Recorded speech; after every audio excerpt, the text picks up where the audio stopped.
안녕하세요. 오늘 이 시간은 아리스토텔레스의 그 유명한 저자 니코마코스 윤리학의 구조에 대해서 좀 알아보겠습니다. 니코마코스 윤리학이 워낙 유명한 책이고 그렇습니다만 좀 어려운 측면도 좀 있고, 그리고 또 책이 꽤 분량이 있어서 이걸 그냥 무턱대고 읽기보다는 전체적인 구조를 좀 알고 읽으면 내가 읽는 게 지금 어디쯤이고 전체 흐름에서 그래서 어떤 위치를 차지하고 있으니까 뭐 이게 어느 정도 의미겠거니라는 걸 짐작하는 데 좀 도움이 되거든요. 그래서 디크목스 윤리학의 구조를 간단하게 살펴보겠습니다. 10분 넘으면 신고하세요. 자, 1권 맨 첫 권에 보면 이 주제를 우리는 무엇을 위해 살아야 하는가 또는 사는가, 그러니까 이제 당위적인 측면도 있고 또는 자연적인 측면도 같이 겸하는 질문이 됩니다.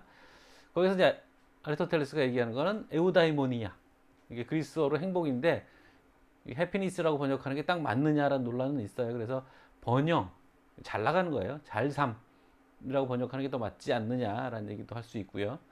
그래서 결국 우리의 모든 행위들의 궁극적인 목적은 행복 아니냐라는 게 아리스토텔레스의 생각이에요. 그래서 이 행복이라는 게 어떤 의미에서는 좋음인데, 좋음들 중에서도 완전하고 자족적인, 완전하다는 말은 부족함이 없다는 것이고, 자족적이라는 것은 그것이 다른 것을 필요로 하지 않는다는 뜻입니다. 서로 뭐 통하는 뜻이죠. 완전과 자족은 통하는 뜻이긴 하지만 그렇게 구별하게 돼서 이게 행복의 조건이에요. 완전과 자족. 네. 그래서 이 문제에 답을 찾기 위해서는 도대체 인간이 무엇이냐라는 것과 연결되어 있습니다. 왜냐하면 에우다이모니아라는 게 잘삼, 번영 이런 거잖아요. 그냥 번영이라는 게 우리가 부자로 산다는 뜻이 아니기 때문에 잘 나간다 이런 거예요. 근데 뭐로 잘 나가는 거냐? 인간으로서 잘 나가는 거예요. 그러면 인간으로 잘 나가려면 인간이 뭔지를 알아야 되는 거죠. 그래서 인간의 본질과 기능에 대한 이야기, 그게 또 1권에 있습니다. 2권에서부터 6권까지는 전체적으로 묶어서 인간의 목, 그래, 지금 인간의 본질과 기능 얘기했잖아요. 그러니까 인간의 역할과 기능을 잘한다는 게 무슨 뜻이냐에 대한 질문, 그 질문에 대한 답들로 주어지는 것들이고요. 그래서 인간의 본질을 이제 규정해 나가고 그런 작업들을 하고 있습니다. 그래서 인간의 본질은 계획하는 이성과 추진하는 욕구로 구분될 수 있다, 이런 거죠. 인간의 이제 본 모습이라고 해야 되겠죠.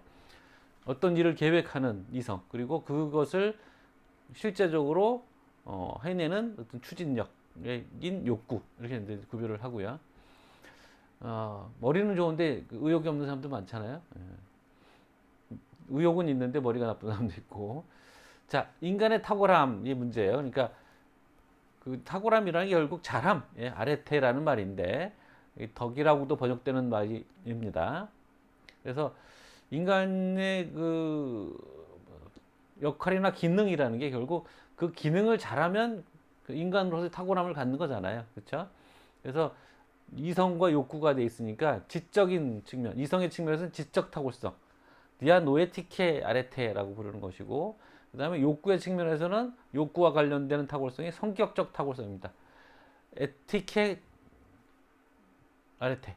에티케가 바로 이제 에틱, 윤리라는 것이 나온 거고, 사실은 이게 성격과 관련되어 있는 논의인 겁니다. 윤리학이라는 건 사실이라기보다는 고대 윤리학은 성격이 그렇다는 거예요. 그래서 이렇게 되면 결국 행복이라는 것은 영혼의 탁월성에 따른 어떤 활동이다, 에네르기에이라는 표현을 씁니다. 그래서 영혼이 이런 지적 탁월성과 성격적 탁월성을 발휘하는 어떤 활동을 할 때 행복한 상태가 된다라고 보는 거죠. 그래서 여기서 이제 또 성격적 탁월성을 얘기하니까 우리가 성격의 좋은 성격이란 게 뭐냐? 우리 이제 일상적으로 많이 하는 얘기잖아요.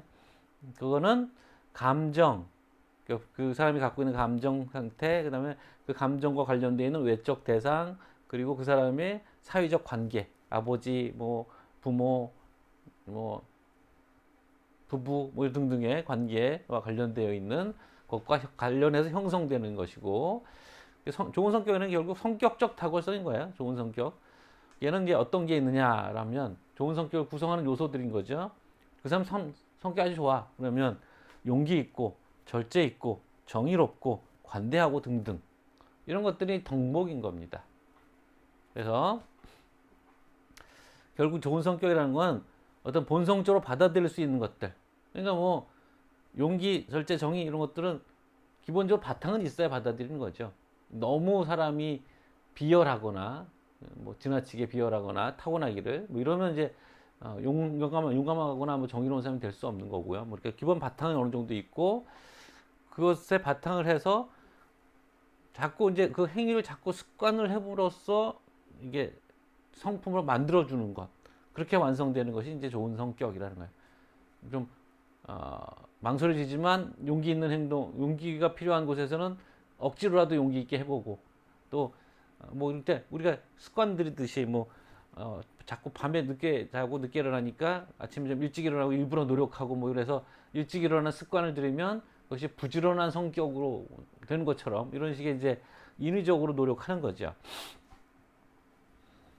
특히 이제 정의, 디카이시네와 관련된 논의들이 이제 길게 나옵니다. 그래서 니코마코스 윤리학에서 굉장히 유명한 많이 현재도 많이 논의되는 거고 그래서 정의는 디카이시네는 분배, 그러니까 그 사회 재화를 나눌 때 어떤 기준으로 나눠야 정의로운가라는 문제. 그래서 뭐 이를테면 대학에 들어갈 수 있는 학생의 수는 제한돼 있으니까 그 대학의 입학이라는 어떤 재화를 무슨 기준으로 나눌 거냐? 성적 하나의 기준, 그다음에 지역 안배 뭐 또 하나의 기준.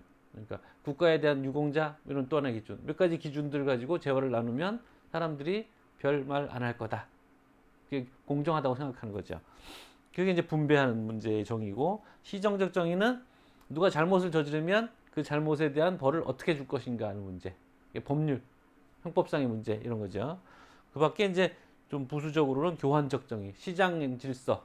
그러니까 뭐 집을 살려면 얼만큼 돈을 주고 사는 게 적절한가. 뭐 이렇게 요즘은 자본주의라 그게 이제 시장의 수요와 공급에 의해서 뭐 좀 조정이 된다고 생각합니다만 옛날엔 물물 교환이라서 그래서 뭐 신발 하나 살려면 달걀 몇 개를 주고 가. 뭐 이런 거 공정한 교환에 관한 얘기들 이것도 이제 정의의 문제인 거고요. 여기 성격적 탁월성을 얘기했으니까 지적 탁월성이라는 거는 지혜, 이해력, 실천적 지혜 이 정도 얘기를 할 수가 있어요. 그래서 지혜는 좀 더 이론적인 것이라면 이해력은 상황을 판단하고 실천적 지혜는 거기에서 결정을 내려서 어떤 행위를 구성하는 것이죠. 그래서 성격적 탁월함과 실천적 지혜가 이렇게 만나서 행위를 이루게 되는데 그 만나는 방식이 합리적 선택, 프로하이레시스라고 하는데 프로하이레시스는 그냥 선택이라고 봐도 돼요. 선택. 그래서 어떤 사람이 뭐 용기를 갖고 있어요. 그래서 용기를 갖고 있는데 상황을 보니까 용기를 발휘할 때 어떤 방식으로 발휘할 것인지가 결정이 돼야 되는 거죠. 무턱대고 용기를 발휘할 수는 없잖아요. 그러니까 지금 여기서 뛰어들어야 될지, 좀 기다렸다 뛰어들어야 될지, 아니면 뭐 뒤로 돌아가야 될지, 뭐 이런 식의 이 어떤 적절한 선택을 하는 거죠. 그래서 그 상황을 판단하고 거기에 따라서 선택을 하면 그것이 이제 행위로 이루어지게 되는 거죠. 자, 2권에서 6권까지가 바로 이제 그런 얘기들이 진행된 거고요. 7권에 가면 앞에서 2권에서 6권까지는 말하자면 이제 덕목들 얘기라면 7권부터는 악덕을 얘기하는 거죠. 피해야 할 성품은 또 뭐냐? 비겁, 파렴치 등등 이제 꼽히는데 특히 자제력 없음, 아크라시아는 어떻게 생기는가라는 문제를 집중적으로 다루고 있고요. 그러니까 자제력 없음이라는 게 안 되는 줄 알면서 하는 일들. 이거 이러면 안 되는데 그러면서 막 하는 거 있지 않나요? 여러분들도 뭐 야식을 먹는다거나 담배를 피운다거나 뭐 이런 나쁜 습관들 그런 것들 안 된다고 생각하지만 계속 하는 것들 뭐 그런 것들이 어떻게 해서 생기게 되는지를 이제 철학적으로 분석한 얘기들이 있고 악덕이냐와 피해야 할 성품이냐는 이거 동일한 건 아니에요. 그래서 악덕 이게 악으로 완전히 전환된든지 그래서 회복 불가능하면 악덕인 거고 피할 성품은 교정 가능한 경우에 피해자 성품이라고 이제 보는 거고요. 여기 오면 이제 즐거움이라는 얘기를 다시 하게 되는데 이게 일본에서 즐거움 얘기를 합니다. 그래서 우리 행복이 즐거움이냐라고 했을 때 그렇지 않다라고 일단 얘기했었거든요. 근데 일본에 오면 즐거움을 다시 한번 재검토하면서 누려 마땅한 즐거움도 있지 않겠느냐. 왜냐하면 활동을 완성하는 즐거움 얘기를 하는데 우리가 여러분들이 공부를 할 때 보통 즐겁기 위해서 공부를 하지는 않죠, 보통. 그죠? 예. 공부를 해서 뭔가를 달성하기 위해서 하는 건데, 하다 보면 아주 극소수의 사람이라고 합니다만 공부 자체가 즐거운 경우가 있잖아요. 그 활동 자체가 목적이 되는 그런 것도 있지만 수단으로 하는 거면서도 그것이 그 자체로 즐거운 경우들도 있는 거죠. 그래서 그런 경우에 공부가 즐거워지면 공부가 잘 되죠, 당연히. 우리가 운동을 하는데 야구를 하든 뭐 피겨 스케이팅을 하든 그게 즐거우면 더 열심히 하게 되죠. 할 때마다 즐거우니까. 조성훈인가요? 그 친구가 맨날 그러던데, 나는 음악하는 게 너무 즐거워서 일인지도 모르겠다라고 하던데, 그런 활동을 완성하는 즐거움, 이런 게 누려 마땅한 즐거움인 거죠. 그래서 사실은 행복한 사람이 자기가 사는 게 즐겁지 않다? 그럼 이상하잖아, 이거는. 그러니까 이게 즐거움은 자제력 없으면 아크라시아의 원인이 되기도 하지만 행복의 필수 조건인 거죠. 그러니까 즐거우려고 덕 있는 행동을 하는 건 아니지만, 덕 있는 행동을 해서 행복한 사람들은 당연히 즐겁습니다. 그 행위가 즐겁습니다. 어려운 거죠, 사실은. 그 정도 수준에 가려면. 그래서 육체적 즐거움이 아니라 보고 느끼고 사유하는 즐거움, 그거를 이제 아리스토텔레스는 누려 마땅한 즐거움이라고 보고 있어요. 자, 이것과 연관해서 또 이제 8권과 9권으로 넘어가면 또 유명한 장이 나옵니다. 우정에 대해서 얘기하고 있습니다. 그래서 우정이라는 것은 일상적 삶에서 찾을 수 있는 즐거움과 관련된 중용의 품성 상태. 이거 좀 어렵습니다만 간단하게 하다 보니까 이제 뭐 빠지는 얘기도 생겨서 친구를 사귄다는 것이 갖고 있는 즐거움을 얘기하는 거예요. 왜 친구라는 게, 뭐 내가 아리스토텔레스도 구별합니다만, 내가 뭐 어떤 이득 보려고 사귀는 친구도 있고, 뭐 재미 보려고 사귀는 친구도 있고, 그 친구랑 있으면 재밌어서 웃기는 소리 잘하고 뭐 잘 놀러 가고 뭐 그래서 뭐 이런 친구들도 있는가 하면, 아리스토텔레스가 권장하는 거는 서로 같은 비슷한 덕을 갖고 있는 덕목의 친구들이거든요. 그래서 그런 친구들끼리 그냥 서로 같이 지내는 게 즐거운 거예요. 그래서 그게 바로 중용의 상태, 더하지도 덜하지도 않은 적당한 상태의 그 품성 상태를 누릴 수 있는 게 우정이라고 생각하고, 이 우정이 또 아리스토텔레스가 좀 모던한 생각, 자기 애에 근거를 두고 있다라는 얘기를 합니다. 친구 자체가 좋아서가 아니라 친구가 나를 닮았기 때문에 사랑하는 거예요. 근데 물론 이 사랑이라는 게 이기적인 자기 애가 아닌 거예요. 자기가 스스로 자신을 사랑할 수 있을 만큼 좋은 사람인 거죠. 거꾸로 얘기하면 악덕을 가진 사람들은 자기를 좋아할 수가 없어요. 그러니까 그거는 이기심이지 자기 애가 아니라고 아리스토텔레스는 얘기하는 거죠. 자, 10권 마지막 권인데 또 문제의 권이기도 합니다.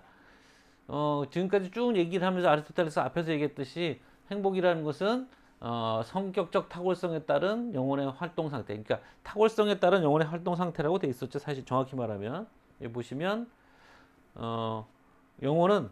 행복은 영혼의 탁월성에 따른 어떤 활동이다라고 돼 있는데, 성격적 탁월성 얘기를 그 바로 이어서 계속했기 때문에 행복이라는 건 이제 성격적 탁월성을 발휘하는, 그러니까 덕 있는 행동을 하면서 얻어지는 거다라고 이제 자연스럽게 이해가 되는데, 10권에 가면 질문을 다시 해서 탁월함, 즉 덕목이에요. 탁월함 중 최고의 탁월함이 무엇인가를 묻습니다. 그러니까 여럿의 탁월함들 중에서 가장 뛰어난 탁월함에 따른 활동이라야 그것이 행복이 되지 않겠느냐는 얘기고, 그래서 앞에 이제 지적인 덕과 성격적 덕을 얘기했는데, 지적인 덕이 더 나은 상위 활동인 거예요. 관조적 활동, 테오리아라고 부르는데, 즐거움, 자족성, 자체 목적성에서 보면 가장 뛰어난 활동이다. 왜냐하면 성격적 탁월성, 즉 덕성, 용기, 뭐 절제, 정의 이런 것들을 발휘하려면 조건이 필요합니다. 이건 나 혼자서 정의로울 수가 없거든요. 그러니까 타인이 필요하고, 뭐 정치적 환경, 정치적 상황 이런 것도 필요하고, 용기를 발휘하려면 어떤 두려운 상황도 필요하고, 그런데 관조 활동은 그런 것들이 필요 없는 거죠. 자기가 배우고 공부하고 연구하는 것으로서 이루어지는 거기 때문에. 그래서 관제적 활동이 이런 조건들에 비해서 이런 조건들 기준에서 볼 때 성격적 타고성에 따른 활동보다 더 상위 활동이기 때문에 식권에서 아리스토텔레스가 관제적 활동이 가장 신적이면서 인간적인 활동이고 바로 관제적 활동을 할 때 비로소 가장 인간은 최상의 행복을 누린다라고 얘기를 하고 있어서 이 10권의 내용과 앞에 2권부터 7권 또는 2권에서 6권 사이에서 했던 얘기와 서로 상치되지 않느냐라는 얘기가 아리스토텔레스 니코마코스 윤리학을 구성하고 있는 오래된 문제입니다. 10분 넘으면 신고하라고 그러는데 16분이 됐군요. 죄송합니다. 신고하세요. 오늘 여기까지 하겠습니다.